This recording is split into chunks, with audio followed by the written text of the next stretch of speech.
ठीक है, 3 काम करना है, 3 काम में हम सफल हो जाओ। पहली काम सुनो, ठीक है, 3 काम करना है, 3 काम में हम सफल हो जाओ। पहली काम सुनो, हमारे भी भारतीय जनता पार्टी के राष्ट्रीय अध्यक्ष जेपी नड्डा जी उपस्थित हुए हैं। जोरदार ताली बजा करके आप नड्डा साहब का अभिनंदन करें, स्वागत करें। माननीय जेपी नड्डा जिंदाबाद, माननीय जेपी नड्डा जिंदाबाद। भारतीय जनता पार्टी के राष्ट्रीय अध्यक्ष जगत प्रकाश नड्डा हमारे भी भारतीय जनता पार्टी के राष्ट्रीय अध्यक्ष जेपी नड्डा जी उपस्थित हुए हैं। जोरदार ताली बजा करके आप नड्डा साहब का अभिनंदन करें, स्वागत करें। माननीय जेपी नड्डा जिंदाबाद, माननीय जेपी नड्डा जिंदाबाद। भारतीय जनता पार्टी के राष्ट्रीय अध्यक्ष जगत प्रकाश नड्डा जी का स्वागत करें। साथ में आदरणीय गोपाललाल कोरसेवाड़ा जी, आदरणीय बड़गांव में नहीं जाना है, कोई जिलावा तो मतलब मैं गीत के रूप में बता रहा हूँ, सबको जाना था ना, तो देखो मैं उद्बोधन के लिए बड़े होंगे भाई, ये तो आप भी समझ रहे हैं, ये तो आप भी समझ। नमस्ते में जो भारतीय जनता पार्टी की नींव रखी गई, मजबूत नींव।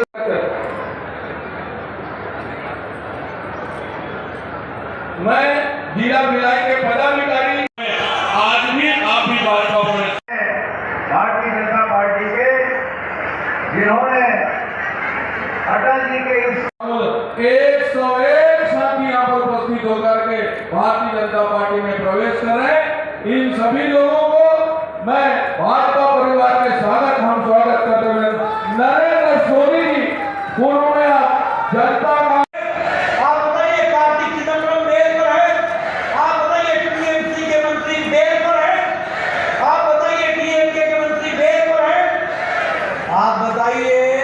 मनीष सिसोदिया जेल में है कि नहीं है? आप बताइए, ये अरविंद केजरीवाल जेल में है कि नहीं है? सतिंदर जैन जेल में है कि नहीं है?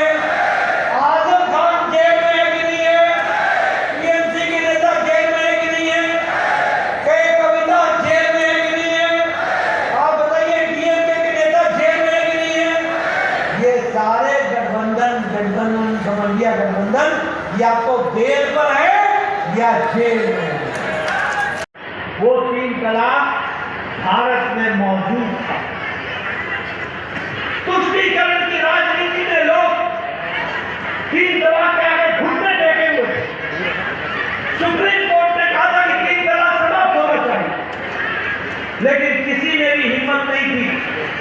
आपने मोदी जी के स्थिर सरकार दी और आपने बटन दबाया कमल का, और विजय बघेल ने 3 तलाक के खिलाफ बटन दबाया और मुस्लिम महिलाओं को आजाद कर दिया। ये भारत का रक्षा है। तो इस तरीके से आप लोगों ने ये उसे देखा है क्या? नहीं, आप लोगों में तो बहुत से लोग आ जाते हैं। मैंने कट्टर कांग्रेसी परिवार है और प्रतिष्ठित परिवार है, और मेरे ससुर को मैं सैल्यूट करती हूँ कि उन्होंने बहुत ऊंचाइयों तक ले गए। मेरे नाना ससुर चंद्रलाल जी बहुत ऊंचाइयों तक ले गए, लेकिन अलग अलग विचार होते हैं। मेरा मायके के विचार दूसरे होते हैं, ससुराल के अलग होते हैं। मुझे मोदी जी को जब मेरी अपनी समझ आई, मोदी जी का कार्य करते देखा, तो मुझे लगा भारत ऐसा होना चाहिए, भारत ये होना चाहिए।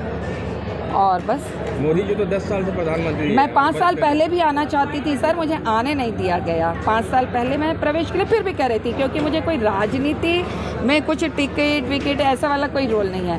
बस मैं मोदी प्रेमी हूँ, ये मुझे साबित करना था। भूपेश बघेल जी कहते हैं वासुदेव जी। मुझे नहीं पता सर, मैंने पुनः कहा कि मुझे राजनीति नहीं, मैं अध्यात्म से हूँ। और किसी तो राजनीतिक मंच पे है ना भाजपा? नहीं, मैंने ज्वाइन किया तो राजनीतिक मंच ज्वाइन किया, मतलब प्रवेश किया कि मैं अपने मायके वापस आ गई। सर मैं कुछ राजनीति अभी कर रही हूँ ऐसा तो नहीं है। मैं आध्यात्म के जरिए लोगों के श्वासों को देखूंगी, उन्हें शांत करूंगी। अभी तो मेरा यही काम है। क्या लक्ष्य क्या है? हाँ, राजनीति में आई है, क्या लक्ष्य पार्टी ज्वाइन किया है? मैं इस इसके जरिए लोगों को शांत करूंगी और सही निर्णय लेने का निर्देश दूंगी कि सही निर्णय ले कि एक व्यक्ति ये पैसों के कारण, इसके कारण ये पार्टी बदल, वो पार्टी ना। आप ब्रीदिंग टेक्निक करें, जब आप रिलैक्स हैं तो आपका निर्णय सही होगा और आपके सामने है, काम आपके सामने है। बाकी कोई से लालसा है? Nothing, note.